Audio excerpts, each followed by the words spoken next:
আপনারা কি জানেন সবচাইতে নিকৃষ্ট নারী কারা? যারা তাদের স্বামীর সামনে তর্ক করে এবং তাদের স্বামীর সাথে বেয়াদবি করে কথা বলে। আর যে নারী তার স্বামীকে অশ্রদ্ধা করে কথা বলে, যদি সুখের সংসার চান আপনার স্বামীকে শ্রদ্ধা করতে শিখুন। পুরুষের সবচেয়ে বড় স্বপ্ন তার পরিবার।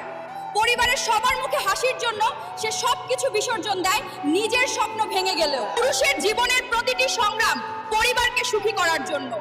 অভাব থাকলেও সে হাসি বিলায়, ক্ষুধার্ত থেকেও খাবার তুলে দেয়। যে স্বামীর প্রতিটি ঘামের ফোঁটায় পরিবারের ভবিষ্যৎ গড়ে তোলে, তাকে অবহেলা না করে ভালোবাসায়, সম্মান আর শ্রদ্ধায় ভরিয়ে দেন। কারণ স্ত্রীর সম্মানই হলো স্বামীর আসল শক্তি, আর স্বামীর ভালোবাসা হলো স্ত্রীর সবচেয়ে বড় ভরসা।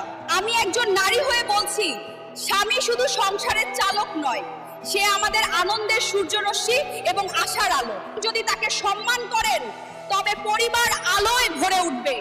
ঠিক যেমন